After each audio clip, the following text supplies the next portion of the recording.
We all have them. They define our moments, our histories, our lives. Some stories elicit laughter. Some evoke tears. Some may seem more like legend. Stories. They tell of lessons learned, morals defined, and realizations awakened. Thousands of years ago, before iPods, email chain letters, DVD players, and today's media-enriched culture, people entertain each other not through virtual means, but through story. Stories. Technically, a story can be fact or fiction, an actual account or legend, but it's more than just that. Some stories were told around the campfire, each storyteller holding most of people's attention. Everyone had a turn. Everyone had a story to tell. Stories define our humanity. You may think you know someone's story, but do you really? For example, most of you know Walt Disney, the American animator, creator, producer, and philanthropist. He's one of the most creative and influential people of the world of entertainment. But do you know there is another story? The Walt Disney who was told by his teachers he lacked creativity. The Walt Disney who struggled with dyslexia and who had doubled the schoolwork of other high school students as he attended a traditional high school and an academy of performing arts. You see, sometimes the world polarizes people into able-bodied and disabled. But what is a disability? Do we all have one to some degree? According to Webster's Collegiate Dictionary, a disability is defined as follows. To be disabled means to lack adequate strength, to be incapable, handicapped, to have a disadvantage. When you see someone in a wheelchair, what do you first see? When you notice someone with dark sunglasses and a cane, what do you think? When you recognize someone has a hearing aid, how do you speak to them? It is true, some disabilities are visible, yet others might not be so apparent. Do you think you can see someone's inner pain, inner struggle, inner fears? Can you see their hopes, their triumphs, their strengths? We think that Webster's has it wrong. We'd like to propose a new definition.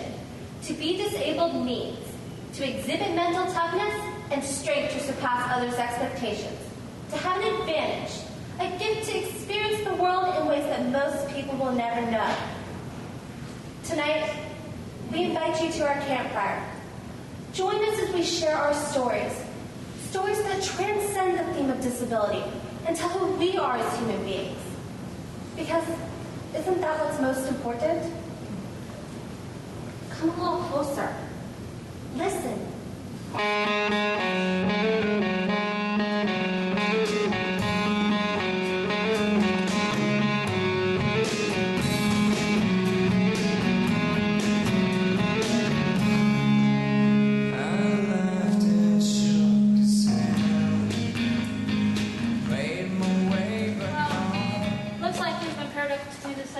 Paper together.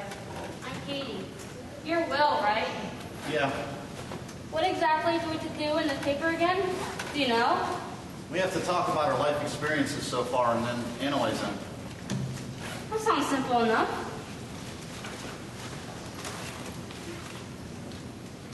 Hey, what's that thing?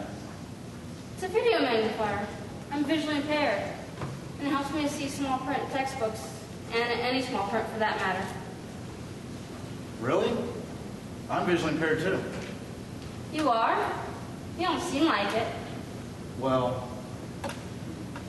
My visual impairment's called aniridia. Aniridia? What's that? A person is born with aniridia. You could have other eye or medical conditions that come along with it. Children born with aniridia have visual acuities around 2200 and are considered legally blind. It's because of the gene responsible for aniridia, PAX6, is responsible for the development of the eyes, kidneys, pancreas, and forebrain. The inner structures of the eyes, such as the retina, optic nerve, and iris, are not fully developed. People born with aniridia face the possibility of losing more vision due to the associated eye conditions of glaucoma, cataracts, corneal scarring, and light sensitivity at any age of their lives. Aniridia literally means congenital absence or partial absence of the iris. Aniridia is rare. Its occurrence is about 1 in 100,000. It is a hereditary condition in 2/3 of the cases. Approximately 1/3 of all cases of aniridia are sporadic. My aniridia is sporadic. I spent about half my life in eye doctors' offices, so it's not that strange that I can recite all of that. Wow. You sound like one of those TV commercials. It's ironic that we've been paired up together since we're both visually impaired. Yeah, and I can't believe we've been in a class together for half a semester, and neither of us know each other is visually impaired. Yeah, and I thought that thing you used was a computer or something. Oh. We have work to do, so let's get started. Oh, yeah. I guess we'll start with our elementary years first.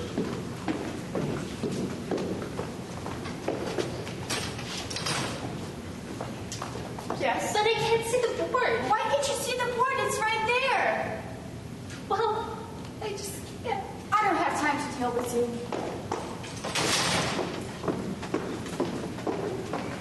I repeated kindergarten, 1st grade, and 2nd grade. I was in the primary grades for 6 years. All my classmates were younger than me, and all I wanted was to be in the same grade as my peers. I felt frustrated, confused, and stupid. Who fails kindergarten? Come on. All you have to do is color. Still, there I was. So you're saying you can't color?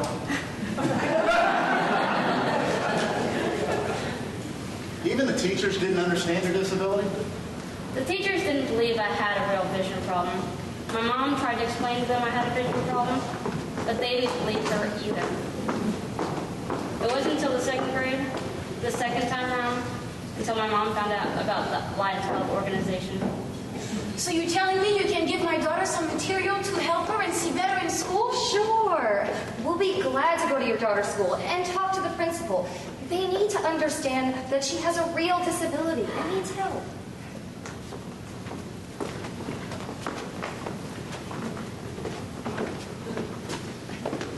I'm sorry.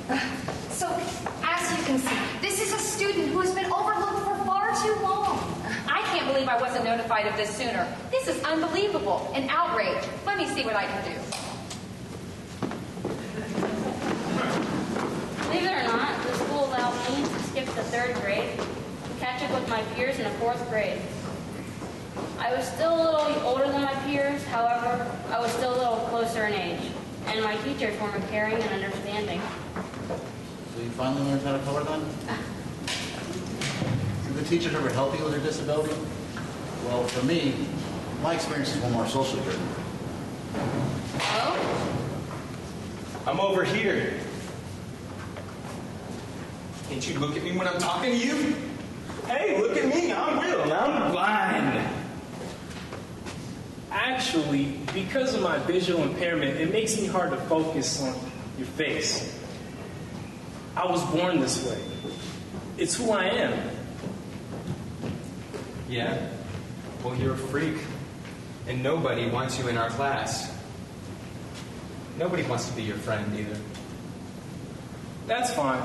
I don't need you to be my friend anyways.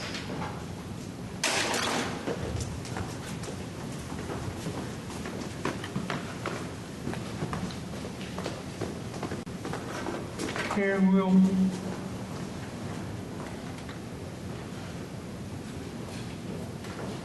That kind of situation. Don't worry. You seem cool. Wanna hang out? Sure, thanks. Thanks for giving me my glasses. I'd like to hang out. Nice to meet you, Mike. Nice to meet you, Will. My middle school years didn't go so smoothly, especially when it came time for the dance. I knew I had no chance of going to this dance with this girl that I liked named Marie. I mean, she wasn't going to go out with me. She was a popular girl. She liked guys who wore stylish clothes and the guys who were always muscular. What was I going to tell my best friend Mike? That my plans were to watch Mariah Carey videos all night? But I decided to ask her anyway. Marie, I was wondering if you were going to the school dance. Why? Well, because if you were, then... You honestly think I would be out with you? I've seen you walking at night with a king. There is no way I would be seen with a guy like you. You're a loser. And there's no way I'm going to go to the dance with you in a junk. A simple no would have sufficed. You're right about one thing. She didn't deserve you. She's probably a loser by now. Yeah, you're right. So now we're up to our high school years. What were yours like? Unfortunately, circumstances changed in 8th and 9th grade. In the halls, I had to push an old-fashioned CCTV around from class to class. Kids try to stand in the way or try to push it over. When I told my teacher this was happening, she said, I don't care, it's your problem.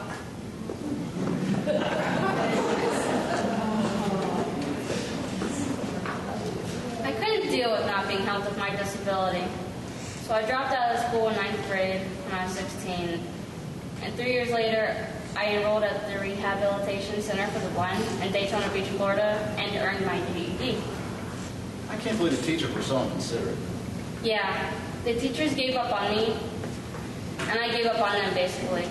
So anyways, did high school get any better for you? Hey, what's up, One Eye? What does it look like? Surprised you could even see me walking towards you. What do you want? You sounded absolutely horrible. Seriously? You should just quit choir. You're a laughingstock. You don't have to sing. You don't have to see perfectly in order to be able to sing. Besides, I thought you got expelled in high school. Yeah, well...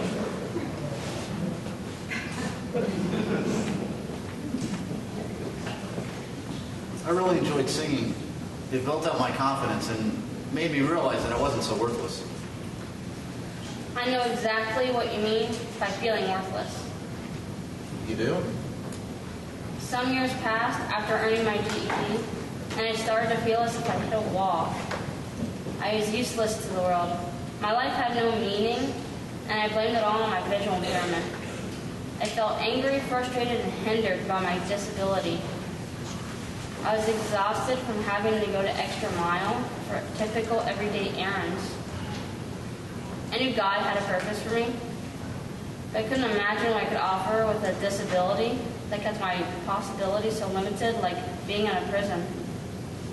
I finally made the hard but important decision to go back to school. I was 25. I thought to myself, Self, where do you want to be 10 years from now? I knew I didn't want to continue like I was. I wanted a better life. I enrolled at St. Petersburg College. I thought about my previous experiences and wondered if I would encounter what I did before. Would I have a caring professor? If there was something I couldn't see, would the teachers care? There would be many other students, and I wasn't sure if I would receive personalized attention. Fortunately, I found out about the offices of services for students with disabilities at the Clearwater campus. We have special equipment for you, like a portable CCTV. We can give you accommodations, like more testing time, and we can provide you with a letter that you can give to your professors that outlines your specific needs. You'll have note takers and a private setting to take your test. Don't worry, everything will remain confidential. Wow, that's really impressive. In the past, my teachers haven't been so accommodating. Thank you so much. You've been very helpful. After starting school, I started feeling more confident.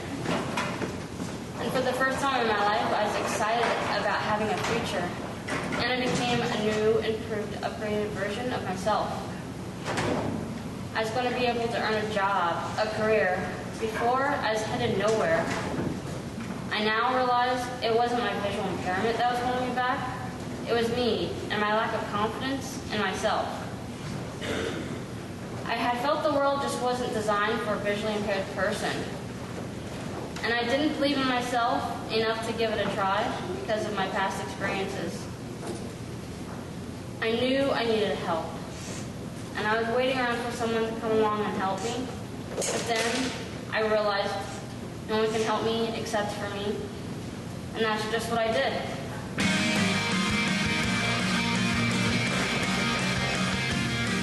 I go to school full-time now. My ultimate goal is to earn at least a master's degree and perhaps a doctorate. I want to become a child psychologist for a school and help children who are once like me. And I don't feel burdened or hindered by my disability anymore. It has shaped me into the person I am today. And I have no regrets because I feel this is how my life is supposed to be going right now. It's cool that it seems like you've come to grips with your disability. Yeah, it's been a long road, but I've learned a lot. So, what's your final analysis on your paper? Well, I look back at my life and here's what I realize. I still may be a bit shy and sometimes I don't want people to know that I have a disability, but no one's perfect. I look,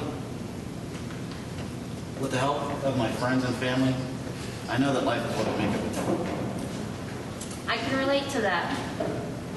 It's interesting that we're both visually impaired, yet our experiences were very different. We felt the same emotions, but through that, became stronger people.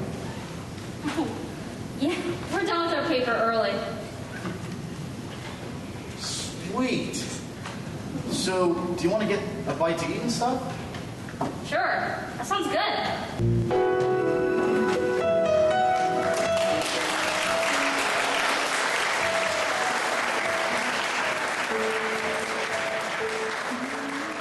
Taking your first steps is usually a one-time experience. For me, I got to do it twice. The evening of February 27th, 1999 began as a sobering experience. I was walking out of the movie theater and going to the club, beginning a night of irreversible consequences. After a couple of pitchers of beer, and a few shots of tequila, and swallowing the worm, I phoned a girlfriend and invited my intoxicated self over. My buddy dropped me off at the gate of her apartment. I shimmied over the fence and fell over on top of my honey. I thought to myself, that was scary. I had no idea at that time what scary was. I got up and staggered my way up to her apartment. I stumbled up the staircase 3 stories to her balcony. I decided to knock on her window instead of knocking at her door. As I was trying to reach her window, I lost my balance and fell 36 feet to the ground. This time, I didn't stand back up. 3 weeks and a month later, I woke up to a face I didn't recognize, my mother's. As I regained total consciousness, sobering up from the intoxicating medication, I came to reality that I had to relearn everything over again. Writing, thinking, laughing, speaking, eating on my own, walking, getting dressed, brushing my teeth, whistling. In other words, everything I learned in the 22 years prior. I was a blank slate. The first year was the hardest. I was in a wheelchair. The following year, I graduated to a walker, then to a cane before I needed no crutch. And that was just the walking. Writing, thinking, laughing, speaking, eating on my own, walking, getting dressed, brushing my teeth, whistling. In other words, my overall coordination had to be regained. I had to believe that I could do these things again. In the early stages of my recovery, my motto was, I think I can, I think I can. I was the little engine that could. Once I gained the confidence that I could, my motto became, I think I can, I know I can, I know I will. To regain my cognitive skills, I had to organize my life around a strict therapeutic regimen. In order to learn how to write again, I copied every word from A to Z in the dictionary. In order to learn how to brush my teeth again, I used a weighted toothbrush so I could control the motions of it and gain coordination. In order to learn how to speak again, I would record myself into a tape recorder, listen to it, point out the mispronunciations to myself, repeat the words I mispronounced. Did tongue twisters, recorded myself again, and repeated the process over and over until I got it right. My determination is what kept me going despite my impatience to return to who I was. After many months of therapy, I was released from the hospital to go to outpatient therapy. Before the doctor saw me off from the hospital, I posed the question, how long would it take for me to be normal again? He said, it will take time, but I grant you, you won't be tap dancing again anytime soon.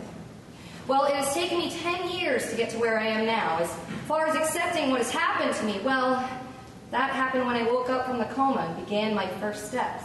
However, I still struggle with the self-perception of being disabled. For example, it's hard for me to meet a girl and watch her go from admiring what I have gone through to pitying me. I'll never be able to get a personal health insurance plan because of my pre-existing condition. And I'd love to play sports, but I can't run. But my new motto is, you have to tap dance before you can run.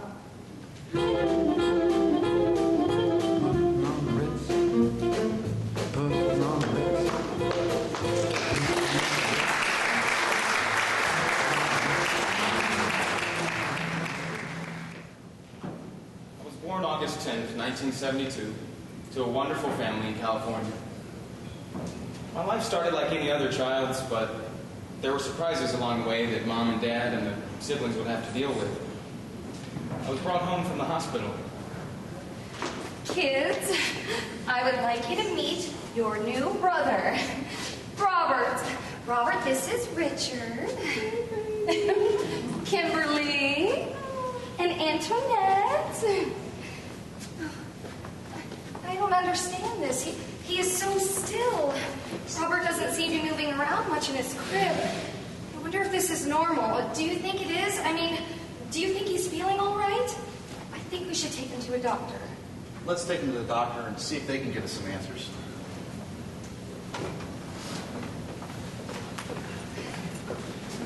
They took me to one doctor. He said I was fine. So they took me to a second doctor. He said the same thing.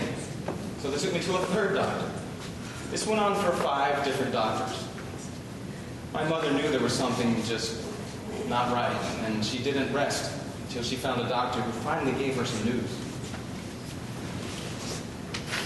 Mr. and Mrs. Beasy, I am afraid that I have some bad news. Through my test and analysis of why Robert isn't moving around, I have found that Robert has cerebral palsy.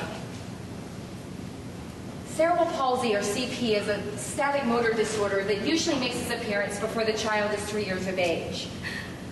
It is due to an injury of the brain that is not progressive.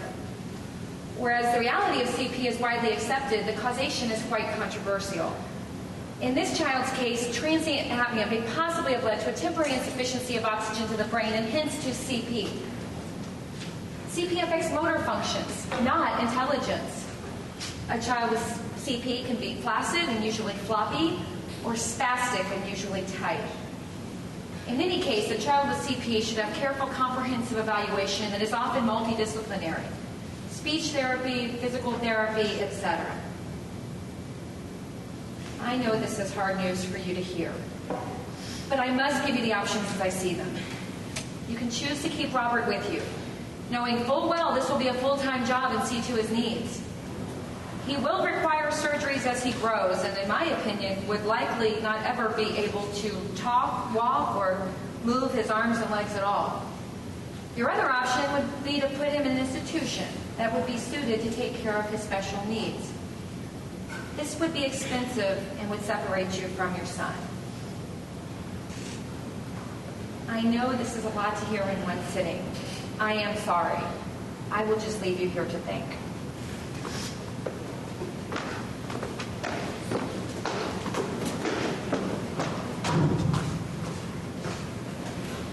Well, here I am.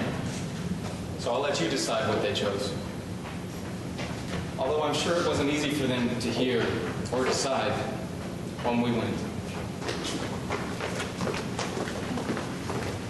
Let me tell you about hospitals. Hospitals can be scary places. But in the end, hospitals can be fun too. You become familiar with all the doctors and nurses, and they seem like another part of your family. And the more support, the better at times like these, right? Anyways, my first surgery was when I was 4. It was a heel cord release behind both heels, a hamstring release behind both knees, and a muscle transference on my left arm. They also put a pin in my left thumb to keep my thumb out of my hand. You see, the muscles contract, and they must be released or they'll stay that way. What did you do on your 4th birthday? And so young Robert went into the operating room for the first time. You are doing great, Robert. You are just doing great. So, explain this to me again. Robert's eyesight is in danger. He has what we call a lazy eye. We need to operate on him quickly, or he will lose all of the eyesight in his left eye and end up legally blind. But he's just a little boy. Isn't there any other way? If there was, I would try it, but I don't see how we can correct it without the surgery. Okay, if you must. So I got my second operation.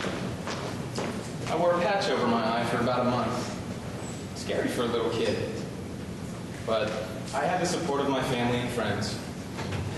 Did I tell you about my friends? Making friends is different for me. I tend to have to make the first move, and then they seem to come around. I can't blame them. I suppose people who are different are, well, different. When I was in school, a lot of my friends would come up to me and tell me that they could maneuver my chair better than I could. We'd laugh, and then poof, friends. Such things can be the start of beautiful relationships. High school. Difficult for most, but I had an interesting time with it. I was like the test subject for the physically disabled students. I'd make deals with the teachers. I'll make a deal with you about your class. I'm not sure, Robert. My class is not an easy one. I know I can do it. Robert, it is going to be a lot of hard work. I know I can do it. Okay, Robert, you got a deal.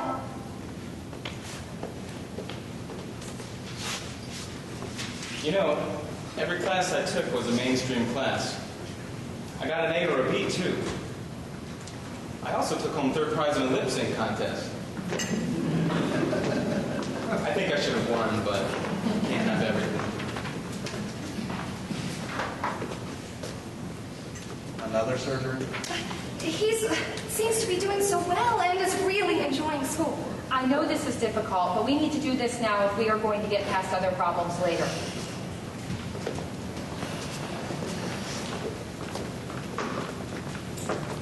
We need to release your hamstrings again, Robert, and fuse your big toes.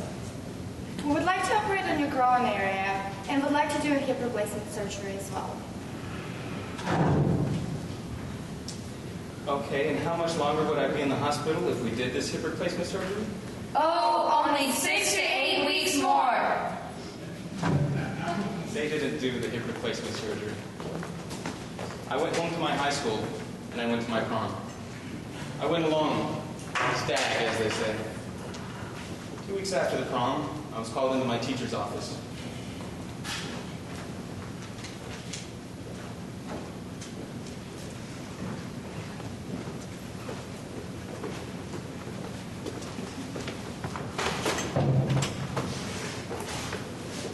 Robert, I want to talk to you about your diploma. What about it? Well, you have a choice to make, and I wanted to let you know what that was all about. You can get a special diploma, or you could get a regular diploma. The difference would be? Well, a special diploma is a completion from the high school, and you'd be able to get that one now and graduate with your friends. Regular diploma, it's just that, high school diploma, but you're going to have to go to school a bit longer to get that one. If I wanted to get my regular diploma, how long would I have to be in school? I would say 3 to 4 more years. 3 or 4 more? Well, I was already 19, and the thought of sticking around another 3 to 4 more years didn't do much for me. So I said, Since the college will accept a special diploma, then I think I'll take that one.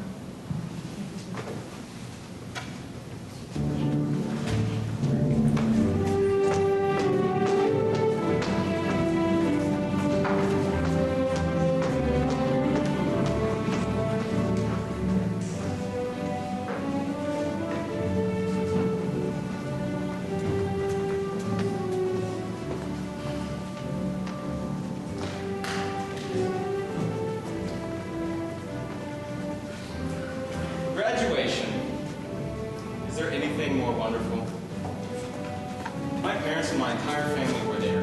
I felt the support of the whole school. When the principal called my name,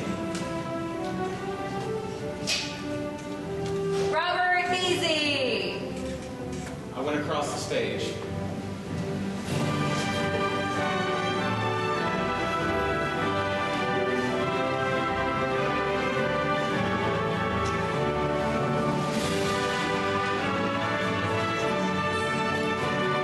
When she handed me the diploma, I looked at the audience and I saw it.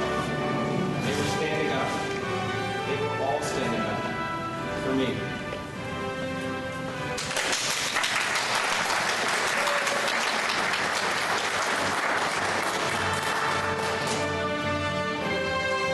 I didn't waste any time.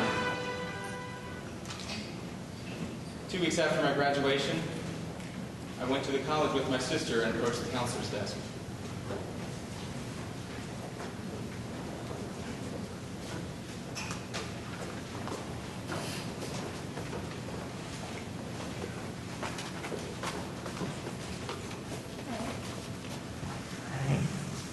I would like to apply to your school here.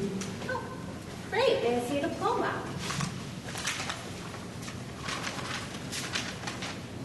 Oh, I'm sorry. We don't accept special diplomas anymore. What do I need to get to be accepted into college? Well, you're going to need to get your GED.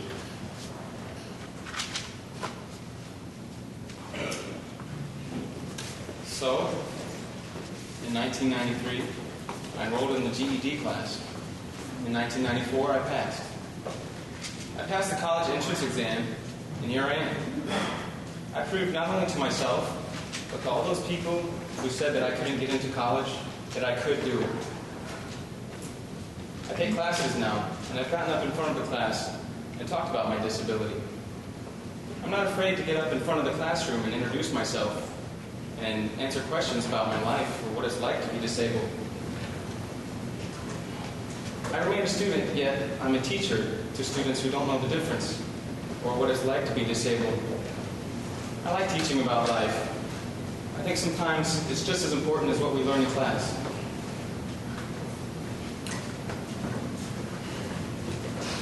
People search for reasons for things. My teachers ask me, what keeps me going? Why do I put myself through this? I ask myself, is it ever going to stop? My mom is always searching for some reason for my disability. When I was about 13, we had this conversation. Robert, I have to ask you something. Are you mad at me? For what? I think I may know what has caused you to be like how you are. When I was pregnant with you, I had a stint of pneumonia. One of your aunts told me God was punishing me for the things I did in the past, and if I wasn't sick, you would have been normal. But Mom, you told me God had the reason why I'm disabled.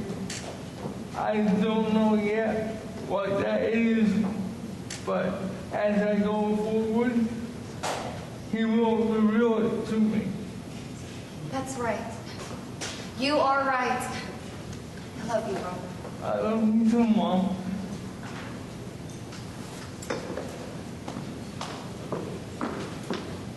My life is pretty good, actually. I've always been close to my dad. He's a good man. When I was about 23 or so, we were standing out by the driveway, and I said to him, Dad, I kind of feel left out sometimes, like I'm letting you down. You know, I can't play football or anything like that. I can't work with you out here.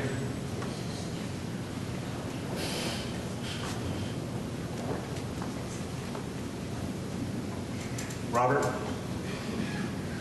if you weren't the way you are today, then your brother and sisters wouldn't be the way they are today. They wouldn't be as kind, compassionate, or as understanding as they are.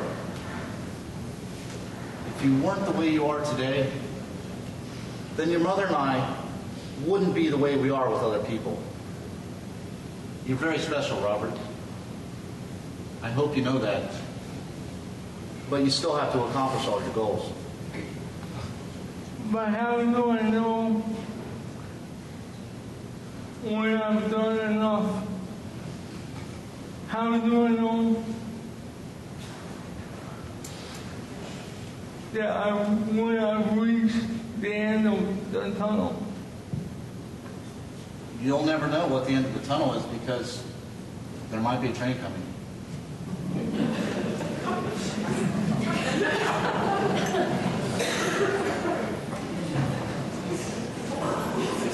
That moment, I felt proud to be his son. Now, don't get the wrong idea. I mean, things aren't always so wonderful in my life. I get my feelings hurt, too. Take, for instance, when I was talking to my sister one day. So, Robert, when are you going to get a girlfriend, huh? Robert doesn't need a girlfriend right now. He has enough trouble taking care of himself, but he doesn't need a girlfriend to add to his problems. Mom, you never know. I may have a girlfriend in the future.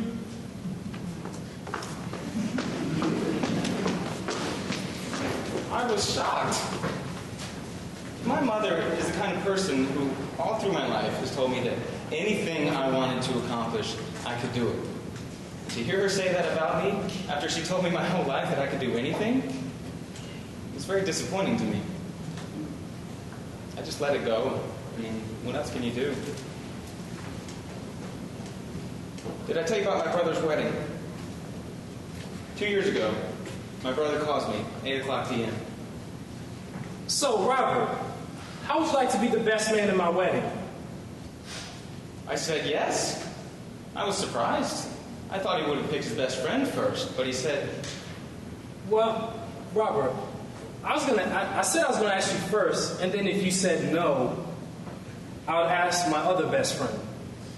You mean a lot to me, and it'd mean the world to me if you were to be the best man in my wedding.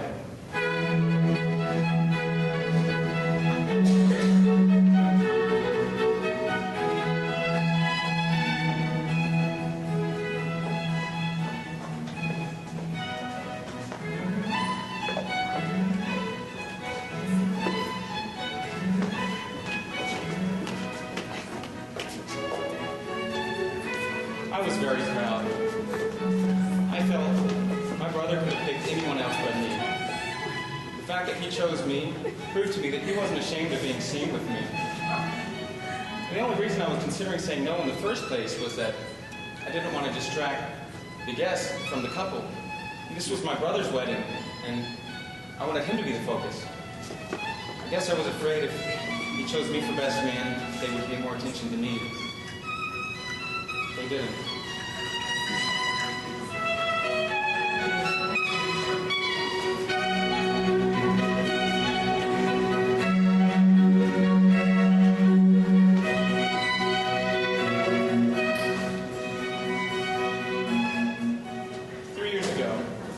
Accepted as a student to the NTWH Crosby Theater Workshop for the Handicapped in Belfast, Maine. This is a program for disabled students to work as actors and to show the world that disabled people can do a lot more than most people think.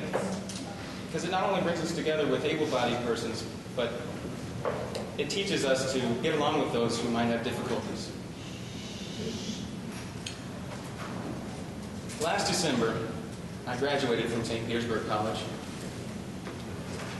I was told originally that nearly everything that I've accomplished up until now would be impossible for me. They said I would never be able to talk. Look at me now. They said I would never be able to move my arms and legs. Look at me now. They said I would never be able to graduate college. Look at me now.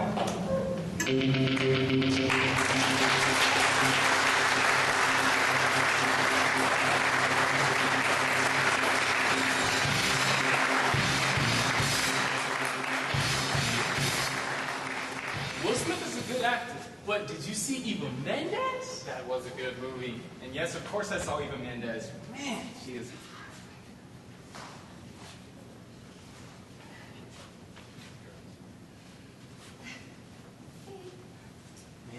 wish I could get girls like Will Smith. Nah, Playboy, I think you wish you could get girls like me. Don't worry, I'll school you one of these days. Somebody's in trouble. Man, I hate the police. They're always harassing somebody where they're not needed. Watch, I bet they're here to harass me right now. Oh, dude, did you see the preview for that new movie 300? They're gonna use some of those fast slow motion effects like in The Matrix.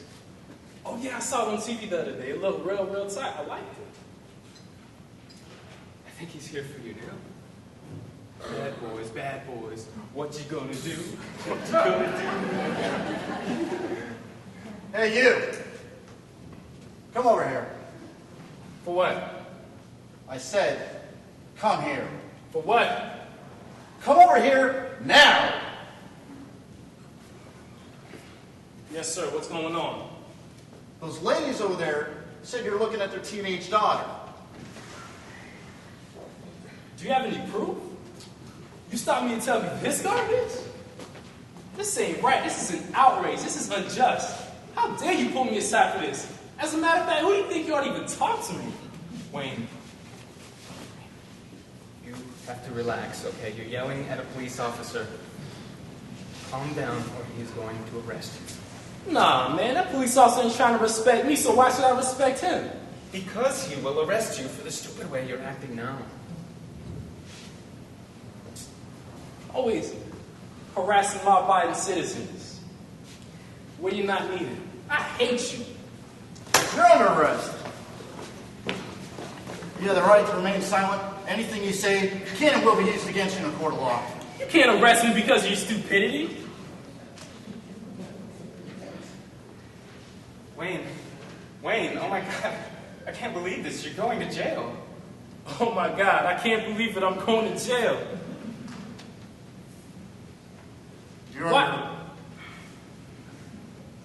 Why did this jerk of an officer have to mess with me tonight? I swear I didn't even do anything. He should just let me go and leave me be. This cop, he should be the one to be arrested for not doing his job. Punk cop.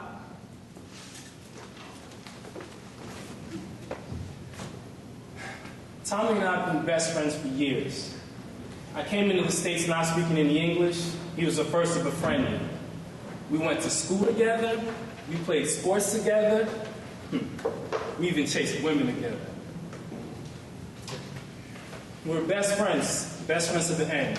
Each other's ace-boon coons. My impression of people with handicap, especially a mental handicap, was that they were incapable of making a rational decision, staying calm in the face of danger, even stupider, if that's a word. The night of my arrest, I was the most irrational, illogical, and ignorant person ever. Tommy, on the other hand, was the calmest, rationalist, coolest person ever, regardless of his Asperger's syndrome. Asperger's syndrome is a condition found on the autism spectrum. Specifically, it's a developmental disorder that shows in ways of social problems, vulnerability to sensory overload, awkward posture, and even a tendency to take figures of speech literally. The night of my arrest, Tommy tried so many times to remind me, Wayne, you're dealing with a police officer. Relax, keep cool. But my ego prevailed, along with jail time. I realized when I made fun of and disregarded the handicapped, I handicapped myself.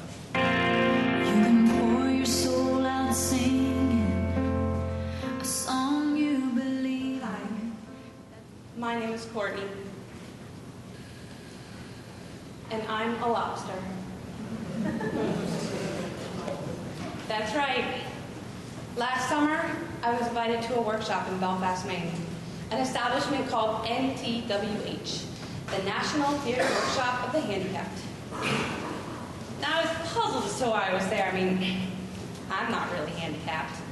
I manage just fine hearing out of just one ear.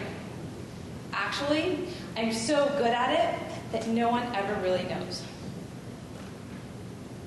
One day, during this workshop, at the end of these long 2 weeks, we went through this intense theater study. My acting coach compared me to a Maine lobster. She said I was sweet on the inside and hard on the outside. Do you see the resemblance? I didn't either. Actually, I've always seen myself as a major closet ham. I always loved to make people laugh. All I needed was for someone to come along and open up that door. And then, whoa, look out world, because here I come. But that's not likely to happen. Not when you're labeled disabled. Subconsciously, this brick wall goes up in front of you, and there are phrases imprinted upon each individual brick. No way, Jose. Don't even think about it. You can't do that.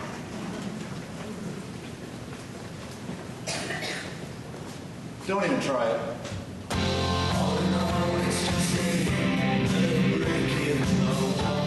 Wow. This brick wall is beginning to sound a lot like my mother when I was 2. Don't you dare, she would say. My first discovery of this non-proverbial wall, it was 3 decades old. I was already halfway to dead. Because of my ham status, it was like being cured in some really good salt. For those of you food connoisseurs out there, wine gets better with age, not ham. And that's when I ran into it. Face first, I hit the wall and I cried like a baby. Why couldn't I do it? Why? Everyone else had done it without even blinking. All I could think of was, I'm 30 years old. She can't possibly make me do this. Can she?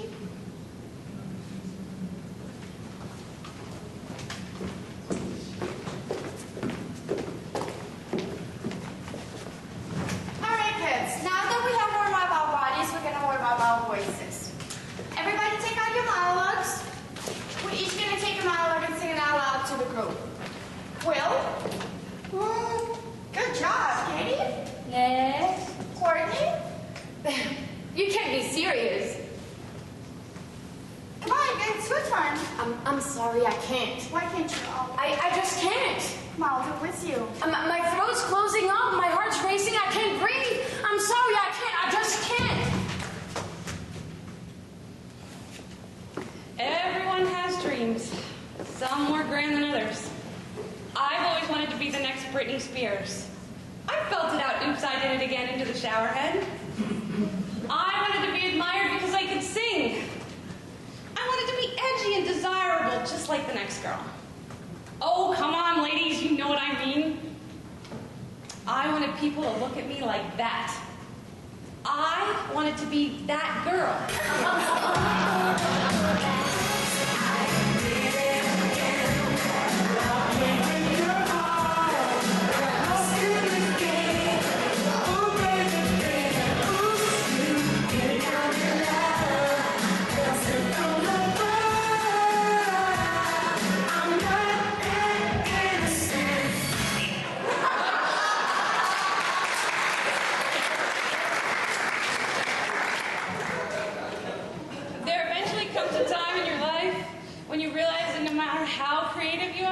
Sometimes you just ain't got it. You can't live your ultimate dream of being the next big pop star.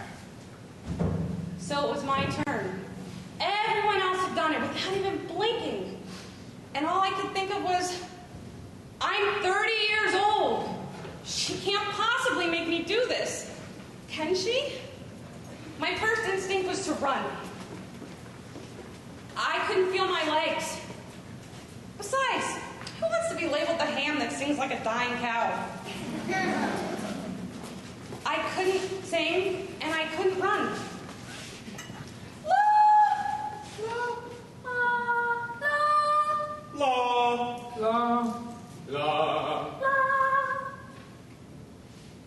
Courtney, what's the problem? I can't do it. Go to lunch. See you all on the main stage at 1. We're going to rehearse the opening number.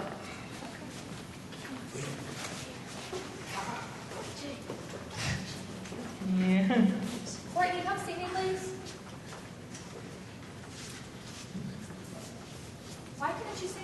classes are me today?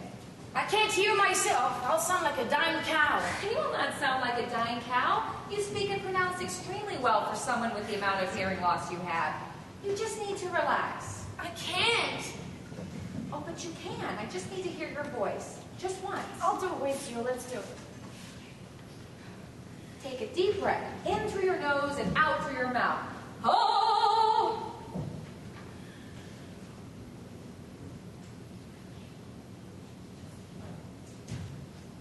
I can't sing because I can't hear. Oh my God, did you just hear what I said? I said I can't. Because I'm labeled disabled. Because I'm hearing impaired, I automatically assumed I couldn't sing. Later that night, I sat alone. I was disappointed in myself. I laid back in my bunk with my iPod blaring into my ear so I wouldn't hear myself cry. I hadn't cried in a long time. Not even when my mother died. I felt empty inside, like who I am is all a lie. I felt guilty for not, I let my class down and I felt so guilty for not displaying the same amount of trust that they all had in me. I let them down and I let myself down.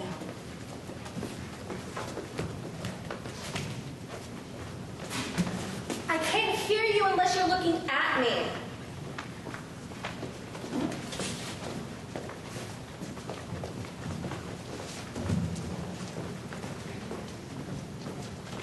I can't be a part of girl talk in a busy restaurant with friends.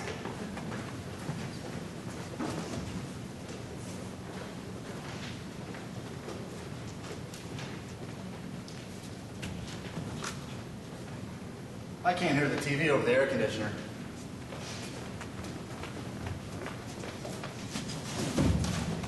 I can't go to a crowded bar with friends and check out guys.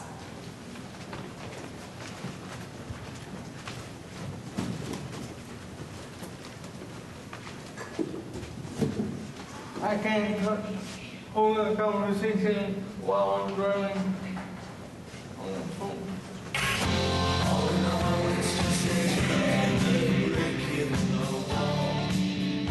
I run into this wall again, and it hurt.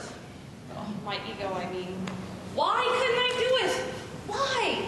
Everyone else had done it. Even the professor who teaches politics at our college, he did it. Why couldn't I? Why was I so afraid of what other people thought? It was just a stupid warm-up exercise. Hell, I've always loved to make people laugh. If anything, it would be funny. Right? I've been married a long time ago. Where did you come from? Where did you go? Where did you come from?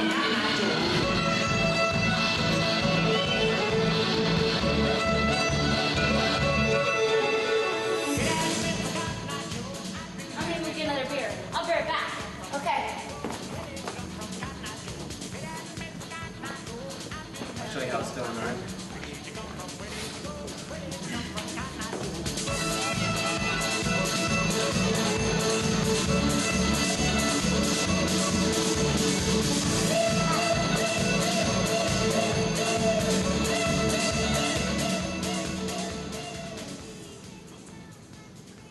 Give up, dude. Move on, brother. She's so not into you. Not into me? Dude, chicks always dig me, man. Always. Tony Boy says he's gonna leave here without her number. Dude, you're on. Sitting on my stool. My apologies. What did he say? Nothing. He keeps staring at me. He's giving me the creeps. See, they're talking about me right now. What a loser you are. Hey, your friend is really cute, but, is she retarded or something? No, you idiot. You're the retard. She's hearing impaired.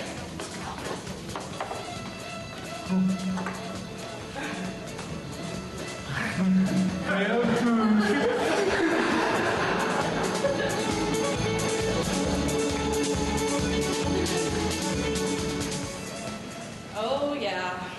That really happened. That's when I made the sad realization labels often become self-fulfilling prophecies. For the last 30 years, I was trapped. I was trapped within my own skin, and that voice I'd been hearing mumbling deep down inside was now screaming, "Let me out!" I was my own bricklayer. I had surrounded myself with this wall.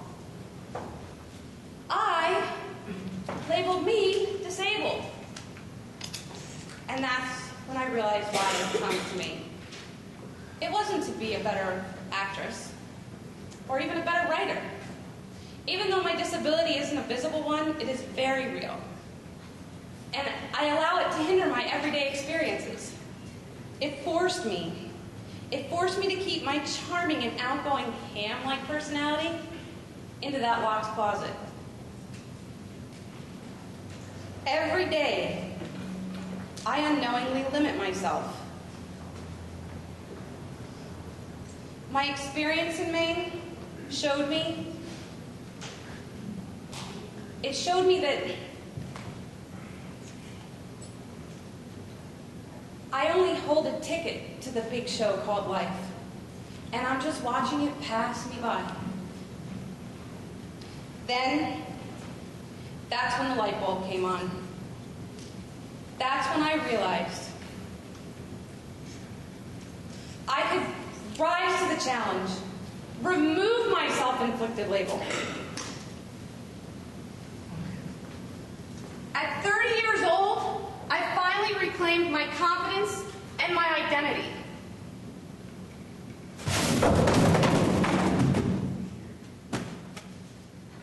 Life is my stage, and now I'm starring in my own show. I stand before you again and say, "Hi, my name is Courtney. I once was a lobster, and now I'm just a ham."